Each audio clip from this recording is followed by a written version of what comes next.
참여 예수님, 매일 강론을 올리는 집사 파더입니다. 오늘은 2020년 11월 26일 연중 제34주간 목요일입니다. 오늘 일독서의 내용은 요한묵시록 18장의 내용입니다. 이 내용은 바빌론의 패망이라는 제목을 지니고 있습니다.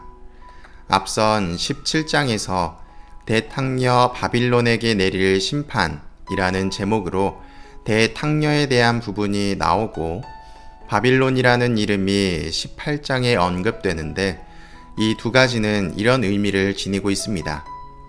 대탕녀는 로마의 지배 안에서 순응했던 인물들이며 바빌론은 로마를 상징합니다. 우리나라의 역사 안에서 비유한다면 현재 어려운 상황에 놓여졌다고 생각할 때 이 위기를 과거의 어떤 사건으로 표현하고 있는 것입니다. 따라서 지금의 어려움을 과거의 일제치하에 놓여있던 우리의 상황으로 묘사하면서 그만큼 어려운 상황이라는 것을 드러내는 것입니다. 따라서 여기서 바빌론은 바빌론 유배를 겪었던 과거를 떠오르게 합니다. 그리고 로마의 지배가 바로 바빌론 유배와 같은 상황이라는 것을 간접적으로 드러냅니다. 같은 상황이라는 것은 어떤 의미일까요? 그것은 하느님을 멀리하는 죄를 지어 바빌론의 유배를 떠났던 것처럼 로마의 지배를 인정하며 하느님을 멀리하는 모습을 보이는 이 세대를 질타하는 것입니다. 그런데 그 로마가 이제는 패망할 때가 온다는 것을 예언합니다. 그리고 그 패망에 이어서 19장부터 어린 양의 혼인잔치라는 제목으로 내용이 전개됩니다. 즉, 패망과 더불어 혼인잔치가 나온다는 것은 멸망과 희망, 바꿔 말하면 종말과 새로운 시작이 함께 온다는 것을 뜻합니다.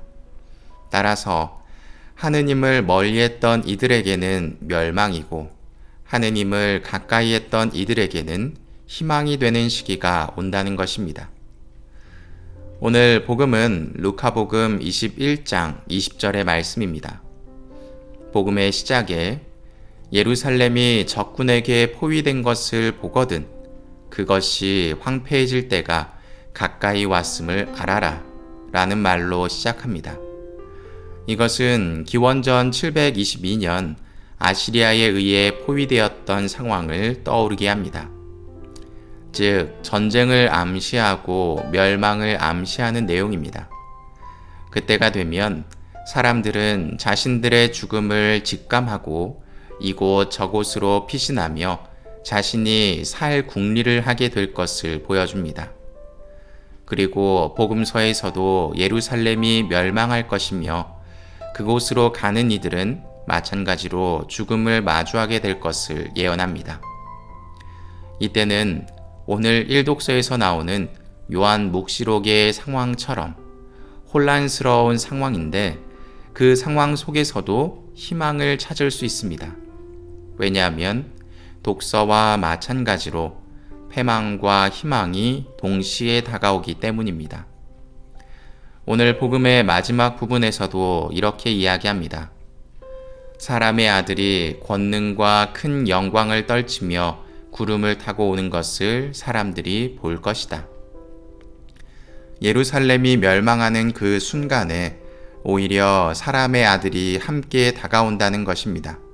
즉, 심판의 때가 다가온다는 것을 의미하며 이때에는 우리가 그동안 살아온 것 그대로 판단받고 결과가 드러나게 된다는 것을 의미합니다. 무엇인가를 대비하기 위해서는 오랜 시간이 필요합니다. 그래서 남들보다 늦게 시작하거나 조금 못 갖추고 있다면 그냥 포기해버리기도 합니다. 하지만 하느님의 나라에서는 마지막 순간에 단 한 번 회개하더라도 먼저 회개한 사람들과 동일한 대우를 받게 됩니다. 세상에서는 늦었다고 할 때에도 하느님 나라에서는 늦은 것이 아닙니다. 패망의 길에서 희망의 길로 넘어갑시다. 사랑합니다.